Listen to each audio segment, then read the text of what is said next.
Anakapalli Narsipatnam మాకవరంపాలెంలో TDP నేతలు చేస్తున్న భూదోపిడీపై మాజీ ఎమ్మెల్యే పెట్ల ఉమాశంకర్ గణేష్ మీడియా సమావేశం నియోజకవర్గంలో భారీ భూదోపిడీకి అధికార పార్టీ ప్రయత్నిస్తుంది అంటూ విమర్శలు. మాకవరపాలెంలో 500 ఎకరాల దోపిడీకి అధికార పార్టీ స్పందన. మాకవరపాలెం మండలం అధికార పార్టీ ముఖ్య నాయకులు సాగులో ఉన్నట్టుగా తప్పుడు పత్రాలు సృష్టించి న్యాయస్థానాలు కూడా తప్పుదోవ పట్టిస్తున్నారని విమర్శించారు. మన నియోజకవర్గంలో పరిశ్రమలు రావడానికి మేము వ్యతిరేకం కాదని, అసలైన లబ్ధిదారులకి లాభం చేకూర్చకుండా బినామీ లబ్ధిదారులను తయారు చేసి మండల నాయకులు లాభం పొందుతున్నారని ఆయన విమర్శించారు. ఈ భూ దోపిడీకి రెవెన్యూ అధికారులు పూర్తి సహాయ సహకారాలు అందించి 2 సర్పంచులతో కథ నడుపుతున్నారని ఆయన విమర్శించారు. ఏదైతే 40 సంవత్సరాల పైగా ఉన్నారు వీళ్ళందరూ కూడా మరి 18 లక్షల రూపాయలు అక్కడ మార్కెట్ వాల్యూ ప్రస్తుతం ఉంది. 18 లక్షలని ఇవ్వాలి, లేదంటే పట్టాలు ఇవ్వండి. అందరికీ కూడా పట్టాలు ఇచ్చి మీరు కంపెనీకి తీసుకోండి, దాని మీద 18 లక్షల పైన 2 లక్షల్లో 2 రెట్లు 3 రెట్లు పెంచి ఇవ్వండి, అదే విధంగా న్యాయం చేయండి అని చెప్పి మీ ద్వారా డిమాండ్ చేయడం జరుగుతుంది. అంటే ఇప్పుడు ఏమంటుందంటే గతంలో కూడా మేము మెడికల్ కాలేజీకి సంబంధించి అక్కడ 6.5 లక్షల రూపాయలు మరి వాల్యూ ఉంటే దానికి 19.5 లక్షల రూపాయలు ఇచ్చాము మేము. ఆ విధంగా చేయాలని చెప్పి మరి మీ ద్వారా మరి కోరడం జరుగుతుంది.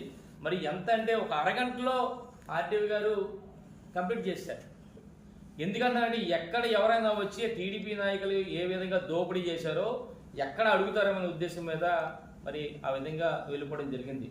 ఎందుకంటే ఈరోజు ఆ ప్రాంతంలో 737 సర్వే నెంబర్లో సుమారుగా 4 పంచాయతీలు ఉన్నాయి. రాచపల్లి పంచాయతీ, రావణపాలెం, జీ కోడూరు, జీ వెంకటప్ప పంచాయతీ, శివారి గ్రామాలు అందరూ కూడా అందులో సాగులో ఉన్నారు. వారందరూ కూడా సాగులో ఉండడం, వారందరూ కూడా ఎప్పటి నుంచి ఉండడం, వారందరికి పట్టాలు ఇవ్వడం, పరిహారం ఇవ్వడం సబు.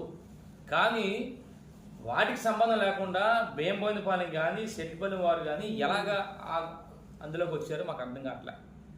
అక్కడున్న లబ్ధిదారులు ఇక్కడ ఎందుకు చేర్చారో మాకు అర్థం కావట్లేదు. అంటే కేవలం ఏదైతే సెట్టిపాలెం సర్పంచ్ అక్కడ ఉన్నాడో అల్లు రామనాయుడు, అలాగే బేంబోయినపాలెం సర్పంచ్ ఎవరైతే ఉన్నారో రుత్తల నందకిషోర్ వాళ్ళ బినామీ పేర్లతో మరి దోపిడీ చేస్తారని చెప్పి మీ ద్వారా తెలియపరచడం జరుగుతుంది. అంటే ఇది కేవలం అయ్యన్న పాత్రుల ఆధ్వర్యంలో ఆర్డీఓ గారు రమణ గారి సహకారంతో ఈ భూ దోపిడీ జరుగుతుందని చెప్పి మీ ద్వారా తెలియపరచడం జరుగుతుంది. ఒక్క ఉదాహరణ చెప్పాలంటే వీళ్ళిద్దరి పేర్లు ఎందుకు చెప్పిందంటే మొన్నే చూసి ఈ మధ్యకాలంలో అక్కడ వాక్ రోడ్ అని చెప్పి ఒక పేపర్లో చూసాం. అక్కడ ఫారెస్ట్ వేస్తుంటే ఫారెస్ట్ అధికారులు అడ్డుకున్నారంటే మేము పార్టీ నాయకులందరూ కూడా కలిసి వెళ్ళాం.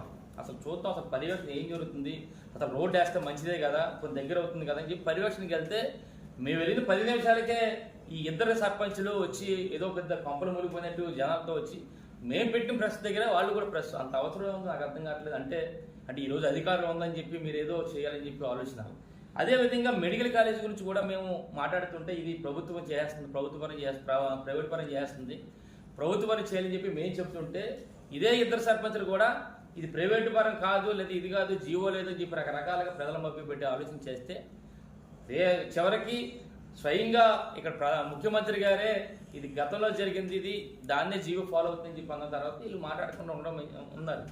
అంటే ఈ విధంగా ఎదురుదాడి తిరిగే కార్యక్రమాలు చేస్తారు. మొన్ననే చూస్తే జగనన్న వచ్చినప్పుడు మరి ఇదే సర్పంచ్ ఎవరైతే బేంబోయినపాలెం సర్పంచ్ ఉన్నాడో 2:30కేమో రోడ్డు బంద్ నించుకొని జగన్ వస్తున్నాడు ఎవరు లేడు అంటాడు.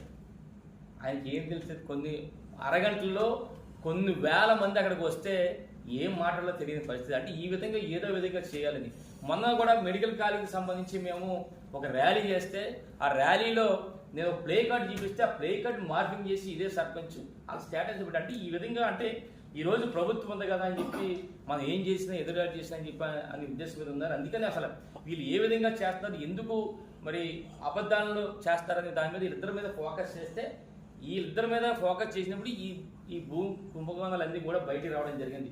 అందుకనే వివరంగా కొన్ని మాకు తెలిసిన విషయాలు కొన్ని మీ దగ్గర తెలియబడతాం, ఇంకా మరింతగా లోతుగా వెళ్తాం, అవి కూడా పెడతాం. ఒక్కటి చెప్పాలంటే ఈరోజు చూస్తే ఎవరైతే అక్కడ సర్పంచ్ ఉన్నారో ఎవరు మన అల్లు నాయుడు మన సర్పంచ్, మరి సెట్టిపాలెం సర్పంచ్ ఉన్నాడో ఈయన ఐందపతి గారి ప్రధాన శిష్యుడు.